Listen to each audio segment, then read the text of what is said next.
Hello everybody, welcome to Locked in Science. I'm Ryan and this is Tabitha. And we're going to talk today about some science experiments using recycled parts. So things that you find around your house that you might otherwise throw away, we're going to turn into some pretty cool things. So what we're going to use today is, remember what these are? They are disco players. They're disco players. So a CD or a DVD, some tape, Definitely. the top of either like a shampoo. A soap bottle or shampoo. Yeah, exactly. Or sometimes those little squeezy water bottle ones. Permanent markers, Yes. scissors, Yay! balloons, and takeaway containers. But you're going to want to make sure that they are, I'll say this again later, they have a little recycling symbol and they say number 6 on them. I'll get back to that in a little Why bit. do they have a recycling symbol? Because they're able to be recycled. So the first thing we're going to make is we're going to use the DVD. We're going to use this, the top of a shampoo bottle, some tape and a balloon to make a hovercraft. This is going to be pretty cool, don't you think? The first hovercraft. Our first hovercraft. Yeah, that we ever made in our whole entire life. So, you want to make sure that the top of the container you're using has a little hole. You don't want to just have it be like an empty cap or something. It's got to be able to move air from the top to the bottom in kind of a limited way, like that.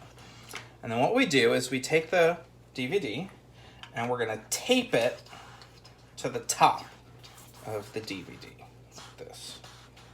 So I've got... you can use any tape, but just make sure it's a tape that's not going to come off as soon as you scoot it somewhere. So I'm just going to tape this on, and you want to make sure that the opening at the bottom... Blow up the balloon Yeah, you can work on blowing up the balloon. right now. You want to make sure that the hole at the bottom is going to let air through from the top.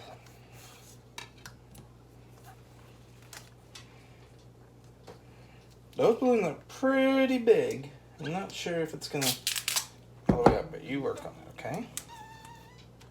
Okay. My mouth hurts. So I'm putting this all the way around the side. So it's not only going to hold, but it's going to seal off any air that's going to come out from the bottom.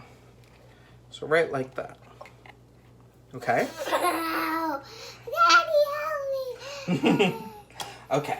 And then, this is the tricky part, because you've got to blow up the balloon and then get it over there, okay? On top of this. So we're going to blow this up and then put the end of the balloon on top of this. So something slightly smaller than this kind of spigot might even be better sometimes. So, let's see.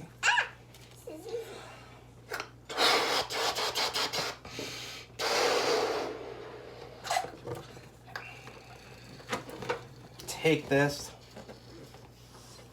Let's see if we get this wide enough. Oh.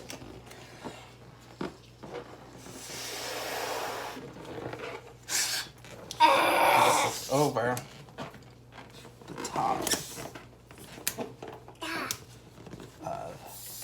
Okay, so what we did is we put this on here first. We solved a problem. The balloon was hard to get on and we couldn't fill it up with our mouths.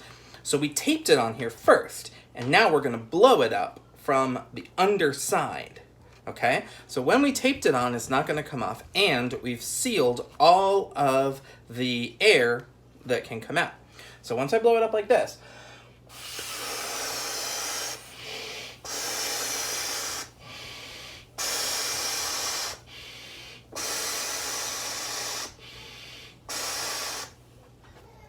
He's a strong blower. and it's going to go nuts over here. And look, I can scoot it back and forth. Uh-huh. Now, doesn't that feel just like when you play knock hockey at the arcade? Yeah. It does. And the reason that's happening is because on a knock hockey, you have air that's blowing up from the table. But this one, you have air that's coming down. And on a flat surface, what's really happening is that this rests on a little pillow of air. So it's not all the way touching the table. There's a little pillow of air underneath that allows you to move it back and forth. Okay, so we've got another cool thing to show you today, and that's that I don't know if you guys love Shrinky Dinks as much as we love Shrinky Dinks, but we love Shrinky Dinks, right? Now, sometimes it can be hard to find Shrinky Dinks, but you can actually make them at home with stuff that you would normally throw away. So over here, this is just a takeout container. We got it from the Japanese restaurant Izumu in Beacon, where we live. But most takeaway containers are made of this. And what you have to look for is that different kinds of plastic have different grades.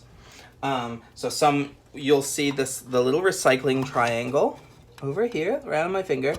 Some will say 1, some will say 5. This one says 6. So the kind of plastic you're looking for is plastic number 6. And that will work just like Shrinky Dinks when you put them in the oven or the toaster oven. For those of you that don't know what Shrinky Dinks are, it's a piece of plastic, sometimes with a character that you color or you can draw on it yourself. And it's flexible like this, just plastic.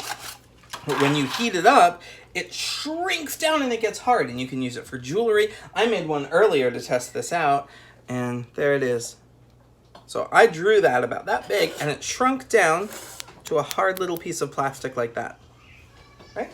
That kind of, I thought it was glass at first. It does look like glass at first. So what you do is you want to cut out a part of your container that is flat. Okay. It is flat.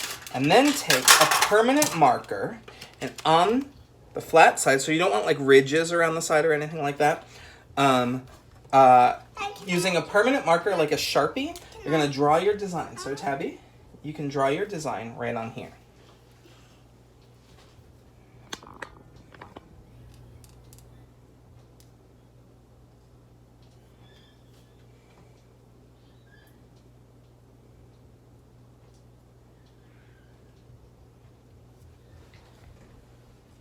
And you can draw anything you want.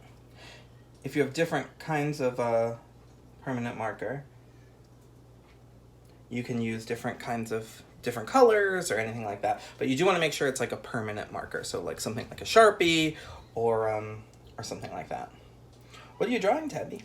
Daddy, let's do the heart. Now I'm gonna draw me right here. She's drawing her little sister as a baby, right? Baby bonnet. She's got a baby bonnet on. And while we're doing this, I'm going to preheat our toaster oven over here to 350 degrees. Now you can do this in your regular oven or in a toaster oven. I like doing it in the toaster oven because it's a really quick thing. It's only going to take a few seconds to work, depending on the size of the Shrinky Dink that you make. And if you do it in the oven, you won't really get to see it, but it'll only take a few minutes. I mean, less than a minute. Okay, that looks beautiful. Back there. So put some aluminum foil down, and that way. So when you have your design, trim off any of the edges. Just so Don't trim off me. I won't. Because I'm right on the top. Mm-hmm. I know that. So here it is. There's Tabby and her little sister Letty and a little heart. Can I see my picture again? Mm-hmm. And so put some tin foil down because you want to make sure it doesn't stick to the surface and stuff like that. It'll also help with... eyes fell off. Her eyes fell off? Oh, no. I don't mean for real life. Okay. And I'm going to use some tongs over here. Why? Because it's going to be hot. Okay. I'm going to move the camera a little bit so that you can see what happens here. So you can see our toaster oven. Okay. And now when you put it in here, don't be alarmed by what's going to happen first. So I'm going to put this in, and with only a few seconds, it's going to start to curl up. So I really want to see this. So in there, Why did they it curls up. hopefully you can see this. I can see it perfectly. Yeah. And then after just a little bit, now with a thin plastic like this, it may not start to relax. Normally with the Shrinky Dink that are a little thicker, it'll then flatten itself out. But you may just need to do that. So give it a little bit, and you can actually open the door here and see. There you go. And at this point, I'm gonna actually take it out. So it's a really, really quick reaction. Okay. And then while it's curled, I'm going to flatten it out, okay? So you only have about 10-15 seconds to do it. To flatten it all the way out before it cools enough that it will dry. Can I see my And right now, it's hardened and it's really tiny. You wanna see?